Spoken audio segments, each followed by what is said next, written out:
Bore కొడితే ఖచ్చితంగా ఈ డీఐవై ట్రై చేయండి. గ్లాస్ కలర్స్ తీసుకోండి. నేను హాబీ ఐడియాస్ నుంచే తీసుకున్న. జస్ట్ 150 రూపీస్ లింక్ కమ్యూనిటీ ట్యాబ్‌లో పోస్ట్ చేస్తా. ఈ గ్లాస్ కలర్ సెట్ ఆఫ్ 12 వచ్చాయి.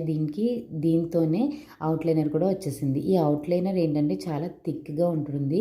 ఇది మనం వాల్ బిల్డ్ చేసినట్టుగా ఉంటుంది. గ్లాస్ కలర్స్ వాటర్ కన్సిస్టెన్సీలో ఉంటాయి కాబట్టి పాకకుండా ఉండడానికి ఇది ఒక వాల్ లాగా పనిచేస్తుందనమాట. ఫస్ట్ మనం ఏ డిజైన్ వేయాలనుకుంటున్నామో దాన్ని పెన్సిల్‌తో వేసుకొని ఈ అవుట్‌లైనర్ గీసేసుకోవడమే. ఇక్కడ నేను ఒక ర్యాండమ్ డిజైన్ వేసాను కాబట్టి I dent use any pencil design. డైరెక్ట్గా అవుట్లైనర్తో డిజైన్ గీసేసాను. డిజైన్ గీసేసిన తర్వాత ఇది 2 to 3 అవర్స్ వెయిట్ చేయమంటాడు కానీ హాఫ్ అన్ అవర్ వెయిట్ చేస్తే సరిపోతుంది. హాఫ్ అన్ అవర్ తర్వాత మనం గ్లాస్ కలర్స్ తీసుకొని ఫిల్ చేసుకుంటూ ప్రతి స్పేస్లోనూ వెళ్ళిపోవడమే. దీనికి ఏ బ్రష్ యూజ్ అవసరం లేదు, ఎందుకంటే బాటిల్తోనే స్ప్రెడ్ చేసేసేయచ్చు. అండ్ స్ప్రెడ్ చేసిన ప్రతిసారి ఒక 2 minutes పట్టుకుని ఉంటే క్విక్గానే డ్రై అయిపోతాయి. అండ్ మొత్తం అయిపోయిన తర్వాత ఇలా కనబడుతుంది. నచ్చితే సబ్స్క్రైబ్ చేయండి.